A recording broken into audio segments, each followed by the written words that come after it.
The morning they told me to get out of my own house, the house where I took my first steps, where I cried at my prom, where I came home every single Thanksgiving, I was 7 months pregnant, holding 2 bags, and I didn't even cry. Because somewhere deep inside me, I already knew. This wasn't the end of my story.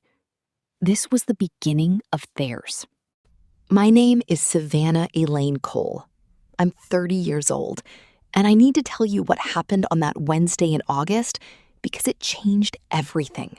For me, for my family, and for every single person on my street who was watching from behind their curtains.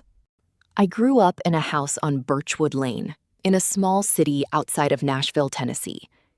My parents, Raymond and Carol Cole, had lived in that house for 30 years.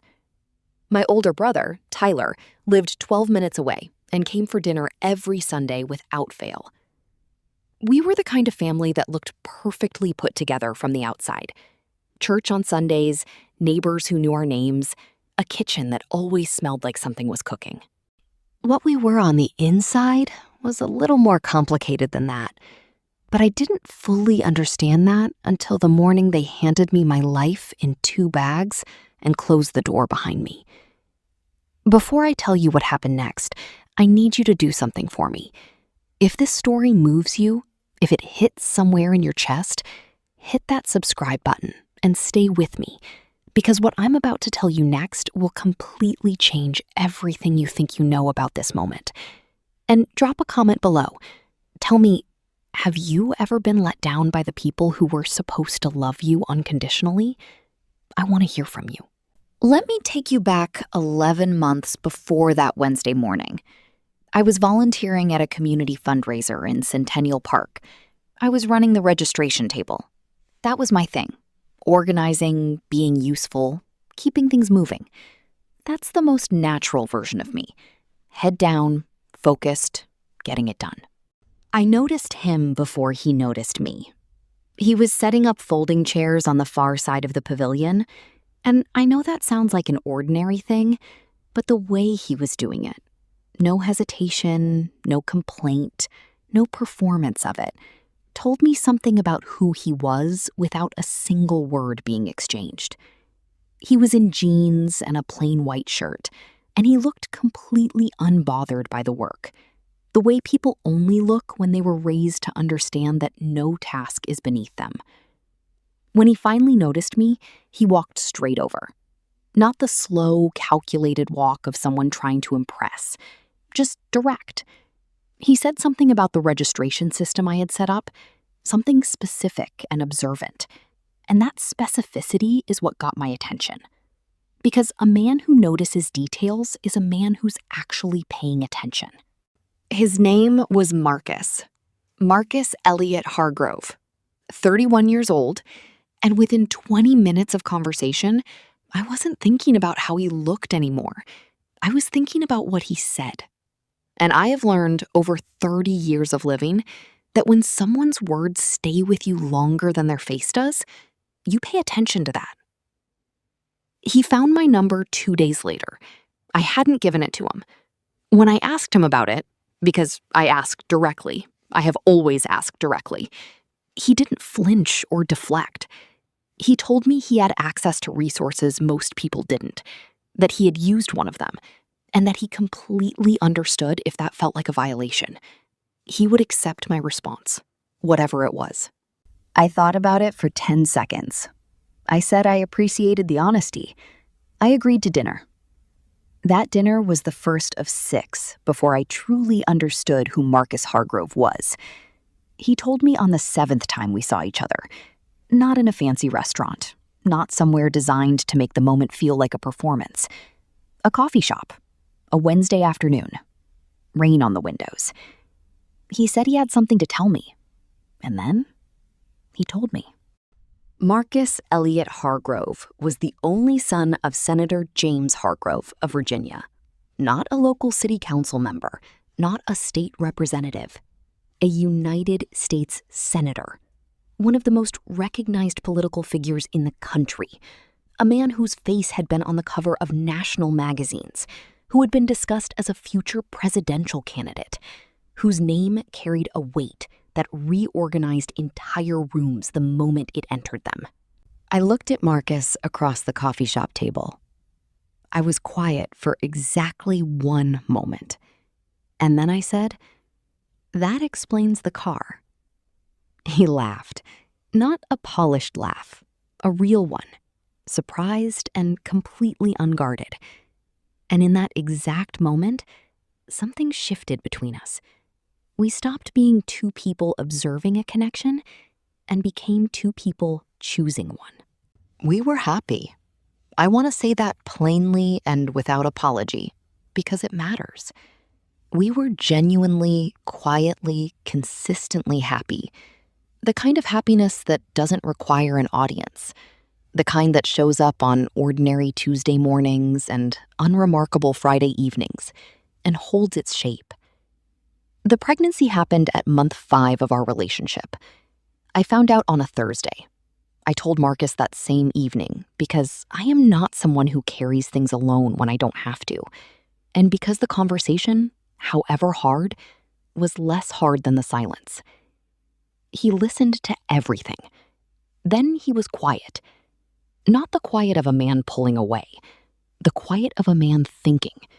And I had learned by then to know the difference in him. He said he needed one night. He called at 7 in the morning. He said he was in, fully, without conditions. He said he wanted to do everything the right way, and that doing it the right way meant speaking to his father before anything became public, and that he needed 2 weeks to arrange that properly. I said I trusted him. I meant every syllable. What neither of us had calculated for was my cousin Brianna, a bathroom trash can, and a family dinner 4 days later. My father, Raymond Cole, came home on a Friday evening wearing an expression I had never seen on his face before. Tight, decided.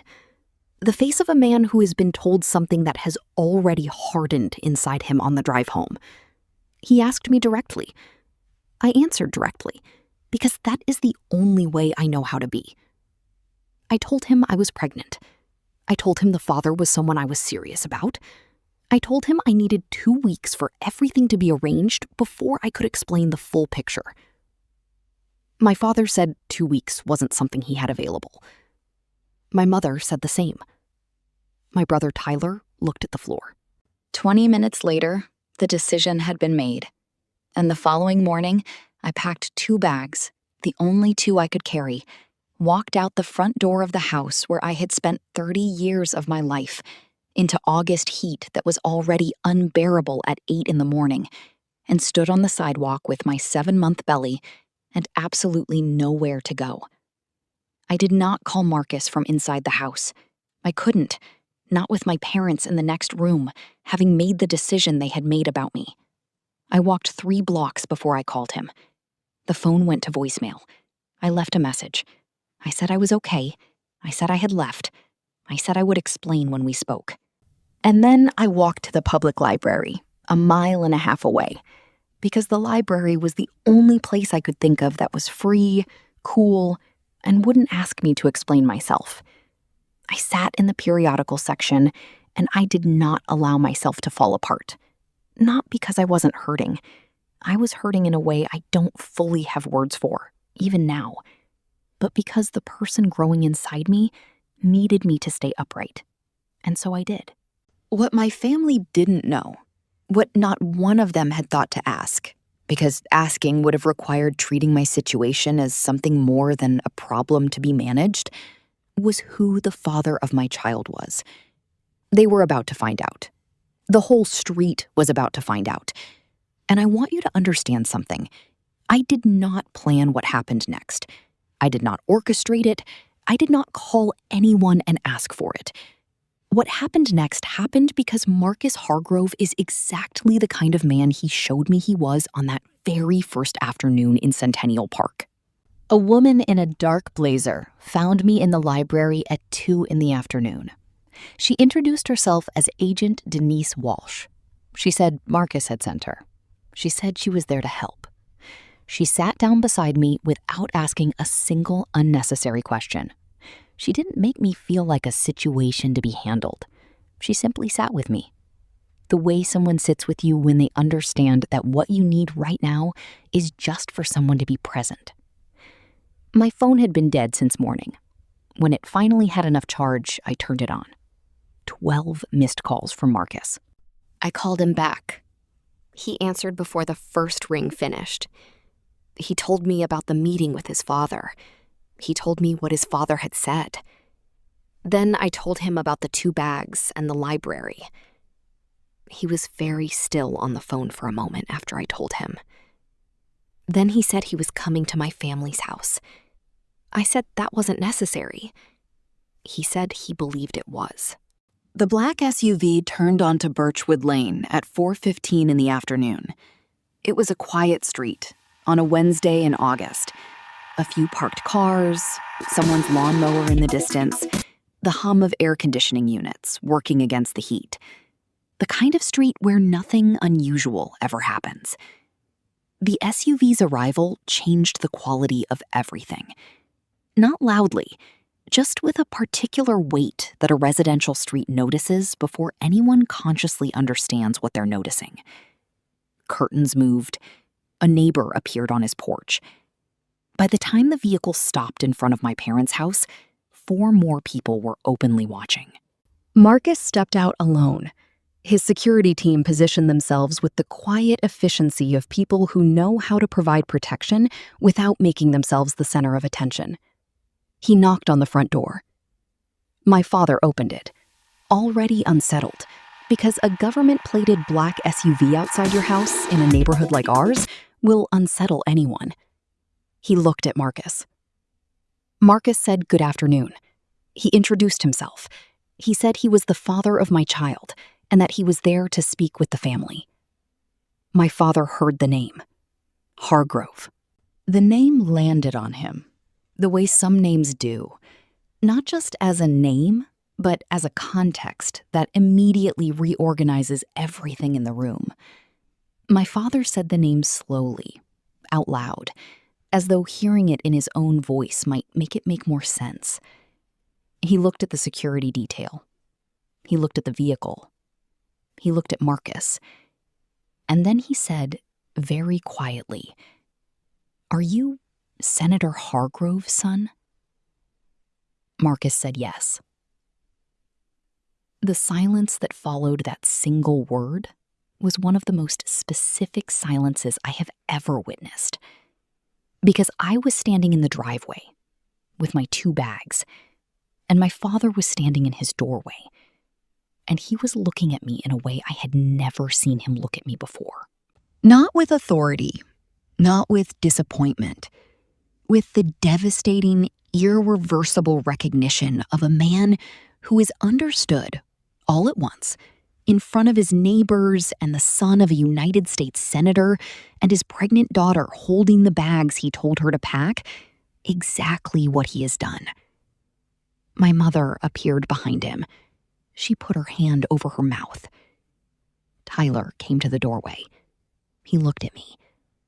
His expression had none of the complicated layers of parental authority that were on my parents' faces. Just a young man, standing in the full weight of a silence he had chosen, and finding it heavier than he had expected when he was choosing it. Marcus did not make a speech. He said what needed to be said, clearly, without drama, and without cruelty. He said he was sorry for the delay in coming to them properly. He said that delay was his responsibility and not mine. He said his father wanted to meet me and my family, and that he hoped that could be arranged. He said I was not returning inside the house unless I chose to. He said I would come with him, and that everything I needed would be provided. Then he looked at me. I looked at my father in the doorway, at my mother behind him, at my brother, who had finally lifted his eyes from the ground to meet mine. I looked at all of them for one long moment. Then I looked at Marcus. I said I was ready. Agent Walsh took my bags. I got into the SUV. The door closed. We pulled away from Birchwood Lane with the same quiet authority with which we had arrived, and the street watched us go in a silence that meant everyone on it had just witnessed something they were still working out how to hold. 2 weeks later, I sat across from Senator James Hargrove in a private room in a residence I would have been too intimidated to walk into 6 months earlier. He had made sure the room felt like a home and not an office, because Marcus had told him enough about me that his father understood what I most needed in that moment was not to be impressed. It was to feel safe. He stood when I walked in. He held both my hands in both of his. He told me his son had said a great deal about me and that he was very glad to finally meet me. I looked at this man, whose face I had seen on magazine covers, whose name I had heard in news broadcasts, holding my hands, and I felt something that was not quite surreal and not quite ordinary, something that extraordinary moments produce when you're inside them and haven't yet had the distance to understand what they are. I told him I was glad to meet him too. I meant it. He asked me questions. Direct, warm, real questions. He listened to my answers the way a person listens when they have decided that what you are saying is worth their full attention. And at the end of 2 hours, he said he was glad Marcus had found me. I told him I was glad I had gone to that fundraiser. He said, so was he. For a conversation held in a secured private residence with agents outside the door, it was the most honest 2 hours I had spent in a very long time. My mother called 3 days after the driveway. She cried from the first word. She said she was sorry in the way of a woman who means it completely, but doesn't yet understand the full shape of everything she's apologizing for, and who is trying to close that gap in real time. I listened to all of it. I said I needed time. She said she understood. My father called an hour later. He had processed things the way he always did, quietly, thoroughly, before he spoke. 3 days had given him enough time to arrive at words that were more considered, and in some ways, that made them more painful. He said he had been wrong. He said it simply, without qualifiers, without explanations designed to make himself feel better. He said the wrongness of what he did had nothing to do with who Marcus's father was, and he needed me to understand that. He said he had known it was wrong when he did it. He had done it anyway. He didn't have a good explanation for that and was not going to offer a bad one. I felt something move in my chest when he said that. The specific shift that happens when someone tells you a true thing instead of a convenient one, and your body receives it before your mind is finished processing it. I said I needed time. He said he would wait. I said I would be in touch. He said he would be there. I sat in the room that had been arranged for me, warm, quiet, completely mine, with a window that looked out over a garden, and I put both hands on my stomach. And I thought about the person growing inside me, who was going to come into this world in 8 weeks, into a life that was complicated and extraordinary all at once, who was going to need from me exactly the kind of courage I had discovered I possessed on a Wednesday morning in August, with 2 bags and a closed door behind me, and nowhere specific to go. I hadn't known I had it in me until it was required. Now I knew, and I was not going to forget it. The daughter I was carrying, because, yes, we knew by then, a girl, was going to grow up with a mother who had stood in her own truth, even when everyone she loved was standing against it. Not because I was going to tell her this story as a story of triumph, and not as a story of wrong being done to me, but because the people who raise you show you who they are through the quality of how they live.